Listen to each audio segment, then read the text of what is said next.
Hey there, it is time for Emerald Eats, where we highlight some amazing food in our area. Today we're joined by Chef Joshua Beckham with FogRose Atelier. Welcome. Hello, thank you. Yeah, thank you. good to have you. Nice to be here. Yeah, you're located in Bellevue. I hear you have a wonderful afternoon tea.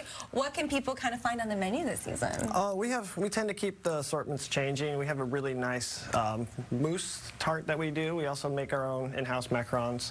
As far as the savory part, we currently have a smoked salmon spread mousse tri-level sandwich, and then we also do a miniature eggs benedict on a house-made buttermilk crumpet. Oh my gosh. So trying to keep it kind of authentic, but also add a little bit of new style flair to it. So. And today we're learning how to cook one of your savory holiday dishes.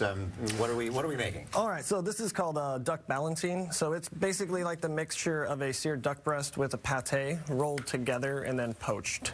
So it's a bit complicated, but once you kind of see how it works, it takes duck and elevates it up to something that's not just your standard everyday version of duck. So, okay. Yeah. Let's jump into this. All right, so we'll be doing two styles here. We'll have one side that'll be a vegetarian base, and then the other will be the actual duck itself. Okay. So we'll start plating individually, and then we'll go from there and plate up the rest. Love it. Okay. All right. So what I'm starting with is the arugula pesto. So this is basically arugula that's in salted water, a quick blanch, and then we take it, puree it up, and make it till it's a nice smooth consistency. And that's kind of the base, which adds a little bit of the pepperiness to the dish that we're making. Love a pretty smear on a plate. I know. Right? Oh yeah, You just know it's fancy when you see that. That's right. And then we've got, this would be parsnip puree that's made basically from the trimmings from the parsnips that we made the roasted. We basically just puree them down. Parsnip, yeah. What is that? Partially carrot, partially parsley? Is that?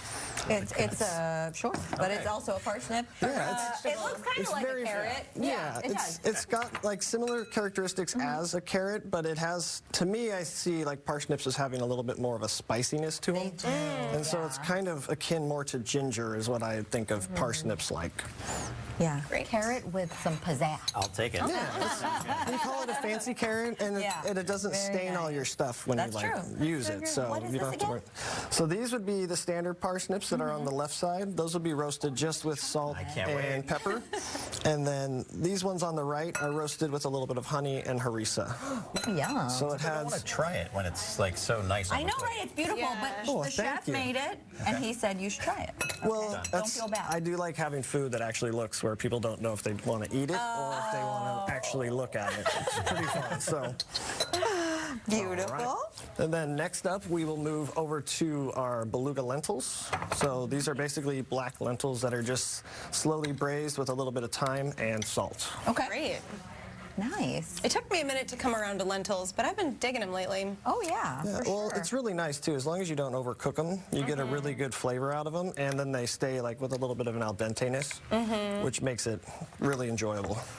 As you're doing that, I hear you have a special Halloween-themed tea coming up. What can people experience with that? What's on the menu? All right, so we have our macarons we're doing with anise and raspberry flavored. So we're going to stencil them to make them look like the Jack Skellington. So it'll have a little bit of playfulness for the kids. For the savory part, we're going to be going into we'll have a activated charcoal tortellini. And so that'll basically be filled with a mushroom duxelle.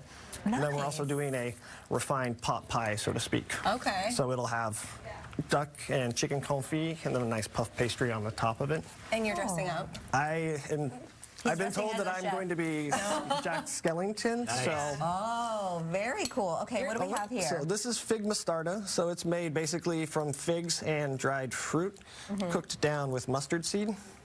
Oh, so is it kind of savory or is it all sweet? It's a sweet savory balance. Okay. So you get a little bit of each with it, but it's really intense, and a lot of times you'll see it placed onto cheese platters. Yeah. Just because when you put it in combination with the cheese, it gives you like that nice play on it. So as I'm watching you plate all this food and talk about the different things that you're putting on the plates here, I'm struck with your creativity. You know, you've been doing this now for 20 years in the culinary industry. So talk to me about how you get in the headspace to create stuff like this. A lot of the creativity comes with age. As you get older, you find things that you really enjoy doing, and you find stuff that you'd really prefer not to. And once you get to the point where you're actually allowed the creative freedom is when you really get to truly experience what that is like, and then you really don't want to ever let it go. So a lot of times people will be like, well, what do you like about this? And it's like, well, I love that I have full creative to do whatever I want with food. that's It doesn't. nice. It was so beautiful on the plate. I actually forgot you were going to put the duck on top of it. Yeah. And you can also go vegetarian style with that one too. I mean, Oh yeah, most definitely. So all of the components of the dish, aside from the duck, are vegetarian based. Nice. And you can make the parsnip puree without dairy if you want as well. So Okay. a lot of it, I mean, this is all technically gluten free as well, which That's is great. really popular this day and age. Yeah.